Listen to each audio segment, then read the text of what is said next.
성경 결혼. 오늘은 가나안 정착에 대한 이야기를 가지고 25분 성경 기회를 엮어 보겠습니다. 가나안 정착. 성경 내용으로는 여호수아, 그 다음에 룻기, 아마 사사기까지가 되겠네요. 그 전체 내용을 가지고 25분 동안 계율을 풀어보겠는데요.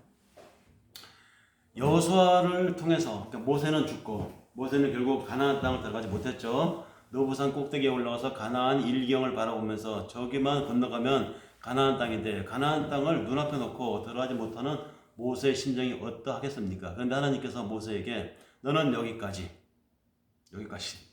그래서 120살의 모세를 데려가시고, 이어서 그의 부관이었던 여호수아가 이제 이스라엘의 지도자가 되어서, 통솔자가 되어서 가나안 땅을 들어가게 되는 이야기가 여호수아서의 시작입니다. 흔히 여호수아를 대장으로 삼아서 이스라엘 집단 군단이 가나안 땅을 들어가게 되는 이 정복해 나가는 과정을 이 여호수아서 이제 읽어보시면 아시겠지만 한 번에 일어난 일은 아니죠. 가나안 땅 정복이 한꺼번에 일어난 것이 아니라 여러 대에 걸쳐서, 수대에 걸쳐서 일어납니다. 여호수아는 이후 가나안 땅 정복 전쟁을 그가 약 20년 정도 안 돼요. 정확한 18~19년 정도 가나안 정복 전쟁을 이끌었는데, 그러고 나서 여호수아 죽죠. 그러니까 여호수아가 모세의 뒤를 이어서 가나안 정복 전쟁을 이끌었지만 여호수아 생전에 그 가나안 땅을 다 차지하지 못했습니다. 이렇게 되어 있습니다. 여호수아가 가나안 땅을 점령해 나가는 사건이 요단강 동편으로부터 들어가서 첫 번째 만나는 곳이 이제 여리고 사건인데, 여리고성을 시작으로 해서 그 다음에 이제 아이성 이렇게 가나안 땅 중부, 남부로부터 중부로 해서 북부까지 이렇게 이스라엘 땅을 만들어 가는데, 처음에 이스라엘 남부, 즉 예루살렘, 그 다음에 헤브론 이런 지역을 점차로 확고하게 이스라엘 땅으로 있었던 원주민들을 다 퇴치하고 몰아내고 이스라엘 땅을 만들기도 했지만 경우에 따라서는 완전히 퇴치를 못하고 남겨둔 그 원주민들과 함께 섞여서 살기도 합니다. 아니 나중에 가서는 여호수아 때까지만 해도 그가 지도자로 이스라엘을 이끌 때는 좀 강력했어요. 이스라엘 사람들이 완전히 정착할 때까지 원주민들과 이스라엘, 즉 종속관계가 될 만큼 이스라엘이 강력했기 때문에 하나님과 함께 하시는 힘이 강했기 때문에 이스라엘의 가나안 정착은 정착되는 대로 되는 그 지파에게는 아주 강력했습니다.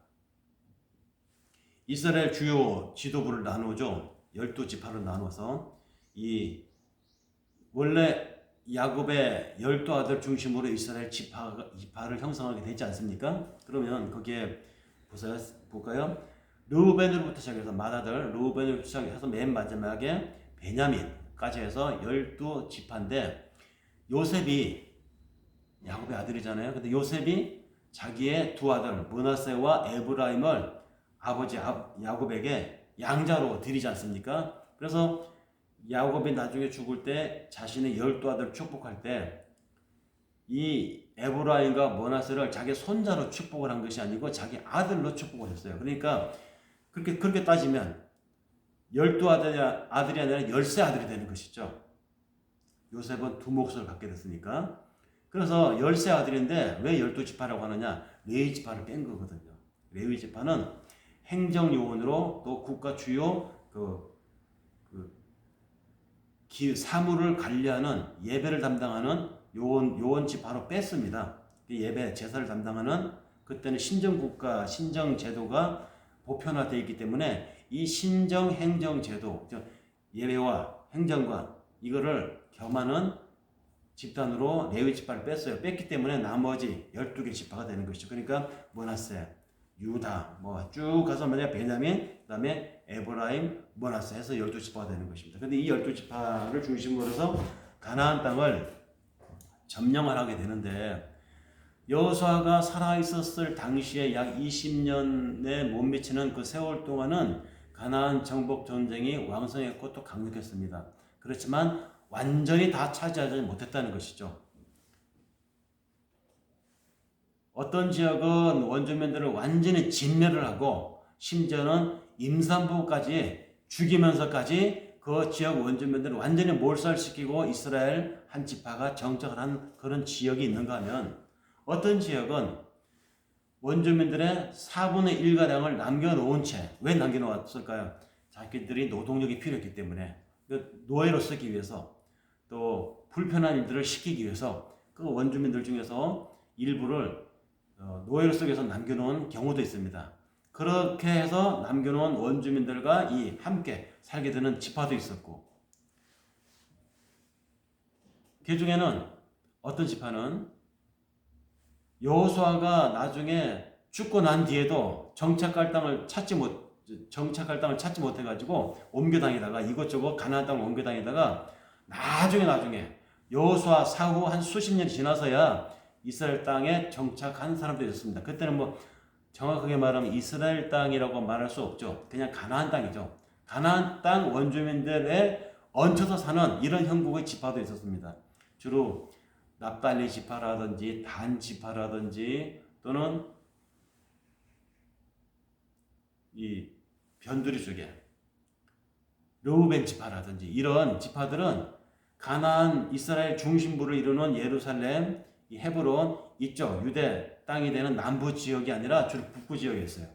이쪽 북부 지역에 나중에 여호수아가 죽고 난 이후에 그곳에 정착하게 된 지파들은 단지파, 납달리 지파, 르우벤 지파 이런 지파들은 원주민들을 완전히 몰아내고 자기들 땅을 만든 것이 아니라 원주민들 속에 함께 처음에는 얹혀 사는 족속으로 있다가 점차 뿌리를 내려서 함께 그 원주민화된 이스라엘 지파도 있었습니다.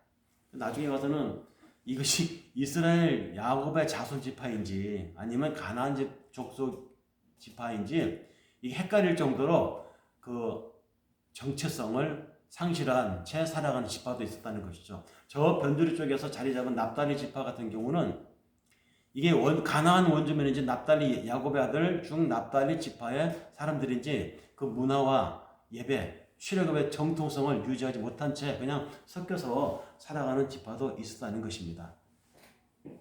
더구나 이스라엘이 들어가서 정착하게 된 가나안 땅 그 주변은 모압 땅, 또 암몬 족속의 땅, 아래로는 에돔 족속의 땅, 오늘날 말하면 요르단, 시리아, 또 레바논 이런 곳에 사람들과 섞여서 살기 시작하면서부터는 이스라엘 사람들의 정체성은 이 변방으로 나갈수록 더 흐려지게 된 것이죠. 그렇게 해서 살게 되는 이야기, 그 중에서 가나안 정복에 대한 이야기가 중심을 이루고 있는 이야기가 바로 여호수아서입니다. 여호수아서는 여호수아가 썼지만 기록 당시에는 생성했지만 여호수아 당시에 썼던 용어들이라든지 또는 여호수아 당시에는 볼 수 없었던 후대에 등장하게 된 이름들, 지명들이 나옵니다. 그래서 어떤 사람들은 여호수아가 죽고 난 뒤에 생겨난 도성의 이름이 여호수아에 적혀 있는데 이거 여호수아가 쓴 게 아니라 여호수아가 아닌 다른 사람이 기록한 것이 아니냐라고 말하는 학자들도 있어요. 여호수아의 기록자가 여호수아가 아니라고 보는 이런 견해가 그래서 나오는 것입니다. 여러 종합 자료를 보건대 여호수아가 처음에 여호수아서를 기록한 것이 맞고요. 다만 후대에 여호수아서를 누군가가 가피를 했다는 것입니다. 추가해서 첨언을 섞어 넣었다는 것이죠. 그런 까닭에 여호수아 사후에 들어간 인명들이라든지 지명들이 거기에 나오는 이유는 누군가가 후대에 그걸 가피를 해서 그 상황에 맞게 다시 첨가해서 여호수아서에 삽입이 되어 들어간 것이다라는 말이 가장 객관적이고 통설로 오늘날까지 인정되어져 오고 있습니다. 이렇게 여호수아 이후로 여호수아의 가나안 정복 정전 이후로 완전하지 못했지만 부분적으로나마 일부 정착을 하고 일부는 변두리에서 이스라엘 나머지 지파들이 자기의 땅을 만들기 위해서 고분분투하면서 살아가는 이 세월 과정에서 여호수아가 죽고 난 뒤에 그러면 누가 모세를 이은 여호수아만큼 강력한 카리스마로 이스라엘을 다스릴 수 있었느냐? 없었습니다. 여호수아가 죽고 난 뒤에는 이스라엘을 다스릴 통합할 만한 지도자가 없으니까 그 대신에 각 지파별로 정착한 지파대로 덜 정착한 지파대로 얹혀 사는 지파대로 아직 가나안 사람인지 이스라엘 지파 중에 한 지파인지 혼동스러운 그런 지파들대로 각자 자기들이 판단해서 살았다는 것입니다. 소위 이런 시대를 가리켜서 사사시대라고 하는데요. 사사라는 말은 판관이라는 뜻입니다. 재판관이라는 뜻이죠. 그러니까 하나님 앞에 그나마 성령을 받아서 이것이 하나님 앞에 옳은 것이다. 이것이 하나님 보시기에 원하시는 것이다 라고 나름대로 각 지파마다 지도자를 내세워서 자기들의 지도자를 추대했다는 것이죠. 그것이 지역 따라 지파마다 다 달랐다는 것입니다.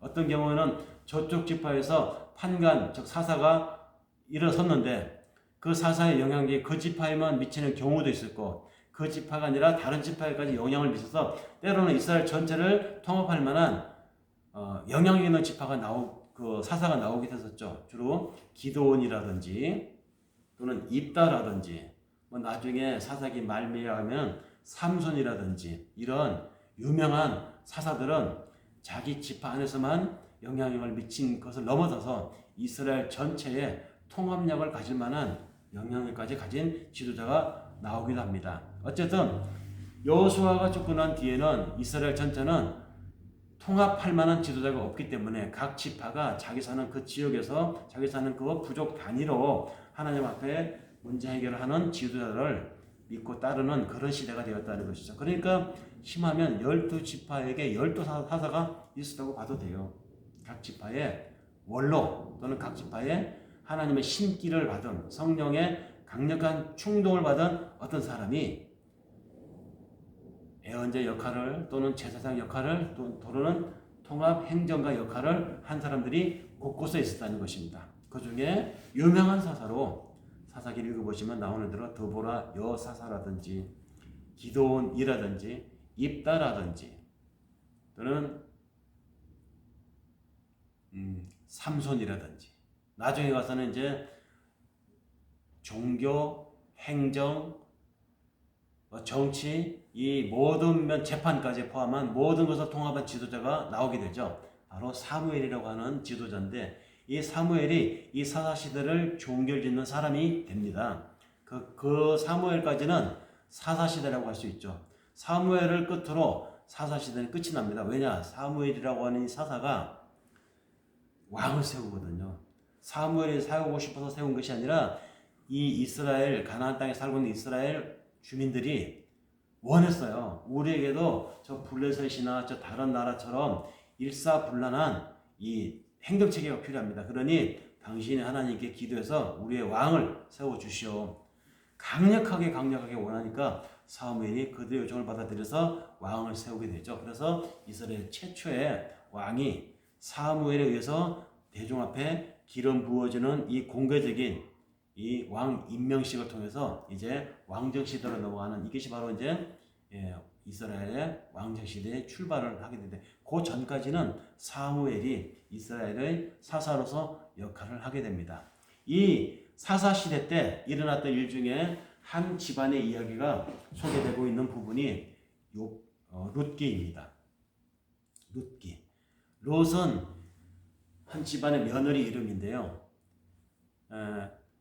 사사시대 때 모든 지파마다 모든 이스라엘 사람들이 각자 자신들이 하나님 앞에 옳은 대로 행하였더라라고 언급되면서 시작된 이 사사기의 풍토, 문화가 종교 수준이 그랬던 것처럼 이스라엘 각 지파마다 흩어져 살고 따로따로 지리적인 거리가 있고 하다 보니까 하나님에 대한 예배의 강도라든지 이스라엘의 그 출애굽 정통성에 대한 그 아이덴티티, 정체성이 조금씩 강도가 달랐습니다. 그리고 주로 강력했던 것이 이제 그 베들레헴을 중심으로 한 이 유다 땅, 오늘날 말하자면 남유다인데 예루살렘을 중심으로 헤브론을 중심으로 한 이 지파가 자리하고 있는 이곳의 이스라엘 정체성은 비교적 강했어요.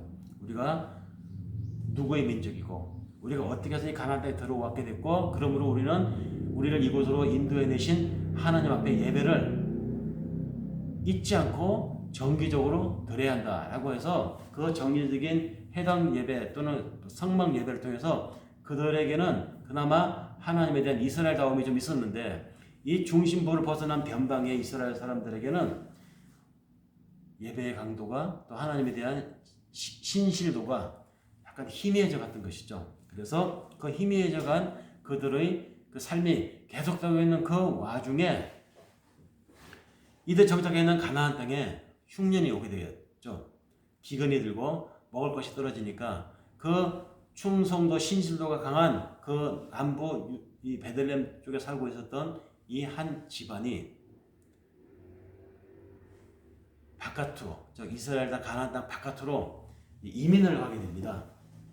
이민을 가서 그곳에 가서 기근을 피해서 풍요를 기대하고 갔었지만 그곳에 가서 이민을 갔던 그 집안에 두 아들을 잃고 남편을 잃고 그래서 과부가 되어버린 한 집안이 나오게 되는데요. 나오미라고 하는 여인의 가정입니다. 남편을 그곳에 가서 이민 가서 모압 땅에서 잃었어요. 아들도 잃었습니다. 큰아들, 작은아들 다 거기 가서 잃게 됩니다. 낯선 땅에서 이 이스라엘 여인이 거기서 결혼시킨 두 아들의 이방 며느리들만 남게 된 형국에서 이 나오미 이 여인이 이제 나이도 들고 이제 앞날을 생각해 보니 내가 이 낯설은 이방 땅에서 하나님이 원치 않는 이민을 했구나. 그때서 깨닫게 되는 것이죠. 내가 내 고향 땅 하나님이 우리에게 주셨던 그 베들레헴 땅으로 돌아가야 되겠다. 죽어도 거기서 죽는 것이 하나님 앞에 조금이라도 위로가 되겠다 싶어서 돌아가려고 하는 이 과정에서 부득부득 남편을 잃었음에도 불구하고 시어머니를 모시고 살았던 두 며느리 그들이 시어머니를 그동안 모시고 살았는데 고향 땅 베들레헴에 돌아가겠다고 하는 시어머니에 따라서 부득불 나도 당신의 하나님의 백성이 되고 싶습니다. 나도 시어머니에 따라서 그 여호와를 섬기며 사는 여자가 되고 싶습니다. 따라온 여인이 있었어요. 큰 며느리가 아니고 작은 며느리 룻입니다. 이 룻이 만류하고 강권하는 시어머니 나오미의 거절을 뿌리치고 굳이 따라오게 되죠. 따라와서 이 고향 땅 베들레헴에서 시어머니 나오미를 모시고 살아가는 과정에서 고생도 많이 하지만 거기서 내가 어머니 하나님을 나도 모시고 살겠다고 하는 그 신앙을 하나님 보시고 이 여인으로 하여금 그 고향 땅 베들레헴에서 나오미 친척 중에 유력한 자, 즉 부자, 유력한 자라고 하는 말은 부자인데요. 이 나오미 집안의 먼 친척인 보아스라고 하는 사람을 만나게 됩니다. 그러니까 재혼을 하게 되는 것이죠. 보아스라는 사람을 만나서 롯이 베들레헴 땅에서 재혼을 하여 아이를 낳게 되는데요. 이 낳은 아이가 다윗, 나중에 이스라엘의 별을, 이스라엘 국기의 별이 있죠. 그 국기 다윗 때를 상징해서 우린 다윗의 그 전성기를 하나님 앞에 되찾으셨습니다. 그래서 이스라엘이 자신들의 국기에 다윗의 별을 걸어 넣잖아요. 그만큼 다윗이라고 하는 인물이 이스라엘 사람들에게는 대단한 인물이었어요. 다윗 때만큼만 하여라. 다윗 같은 전성기를 되찾고 싶다. 그 다윗, 이스라엘 사람들의 마음속에 콱 박혀있는 그 다윗. 이 다윗이라는 사람의 아버지가 이새인데 그 이새의 할아버지가 바로 이 보아스와 룻이라는 여인의 재혼을 통해서 태어나게 됩니다. 오벳이라고 하는 사람. 오벳의 손자가 이새인데 이새에게서 나중에 다윗이라고 하는 인물이 나오게 됩니다. 이 다윗이라고 하는 인물의 족보를 통해서 나중에 예수가 태어나게 되죠. 그러니까 이 여호수아 정복 과정에서 가나안 땅 점령 과정에서 또 이 나오미가 이스라엘 약속의 땅을 떠나서 이민 갔다가 쫄딱 망하고 돌아와서 하나님 앞에 내가 잘못했습니다. 내가 선택을 잘못했네요. 돌아와서 뉘우치고 오는 과정에서 선물 하나 얻어갖고 오는데 바로 롯이라고 하는 며느리죠. 이 며느리를 통해서 또 예수의 족보가 이어진다는 것입니다. 이것이 이 사사기 여호수아 사사기 룻기를 통해서 하나님이 구원의 이야기를 이어가는 핵심 줄거리가 연결되는 포인트죠. 가나안 정복 과정에서 재미있는 이야기도 있습니다. 여리고성을 정복하는 과정에서 그 땅에서 술을 팔고 하는 또 뭐 때로는 몸을 팔기도 하는 기생이라고 표현되어 있는 라합이라고 하는 여인이 있어요. 이 여인도 이스라엘 사람들이 섬기는 여호와 하나님에 대한 신앙이 있었어요. 그래서 자신의 처지, 이 가나안 땅에서 살고 있는 자신의 처지, 여기서 벗어날 수 있는 방법은 내가 새로운 백성이 되고 새로운 백성으로 몰려온 저들에게 합류하면 나도 하나님의 새로운 백성을 거듭날 수 있겠다. 이 믿음을 가지고 여리고성을 정탐하러 들어온 이스라엘 정탐군들을 돕습니다. 도우면서 그들에게 약조를 받아내죠. 당신들이 이 땅에 들어와서 하나님의 백성을 살게 될 때, 이 땅을 점령하게 될 때 나를 기억하소서. 나도 하나님의 백성이 되고 싶습니다. 그때 정탐군들이 약속을 하죠. 우리가 약속합니다. 가나안 땅 여기 들어와서 이 여리고성을 점령하게 되면 하나님 앞에 맹세하건대 당신 하나님의 백성이 될 것입니다. 우리가 그렇게 되도록 돕겠습니다. 그래서 그 지생 라합이 나중에 여리고성을 점령되고 난 뒤에 이스라엘 사람이 돼요. 이스라엘 사람이 돼서 이스라엘 사람 중에 어느 사람과 결혼해서 아이를 낳게 되는데 그녀가 낳게 된 아이의 후대에 예수의 족보에 들어가는 인물이 나오게 됩니다. 참 아이러니하죠. 하나님이 이스라엘을 들어서 이스라엘 사람들의 이야기를 해가나오고 이스라엘의 선민의 이야기를 통해서 당신의 구원의 이야기, 예수 구원자로 오신 예수의 이야기를 풀어나가는 이 스토리에 이방 여인의 이야기가 나온다는 거, 이방 여인의 그 맥을 이어가게 된다는 거, 이것이 바로 가나안 땅의 점령과 룻기를 통해서 그 다음에 사사기를 통해서 하나님 말씀하시고자 하시는 전체적인 흐름의 맥락이 포인트로 대두되고 있다는 거, 이것을 저는 오늘 말씀을 드리면서 오늘 가나안 정복에 대한 이야기, 가나안 정착에 대한 이야기를 여기서 마치고자 합니다. 다음 이야기는 이스라엘의 왕복, 이스라엘의 왕국의 이야기를 하고자 합니다. 왕국의 이야기는 전반부, 후반부, 즉 이스라엘의 왕국 전성기 일부, 이스라엘 왕국 쇠퇴기의 분열과 쇠퇴기 2부로 나눠서 할 텐데요. 요거를 다음 시간에 다시 이야기하기로 약속하며 오늘 영상은 여기까지 마치겠습니다. 감사합니다.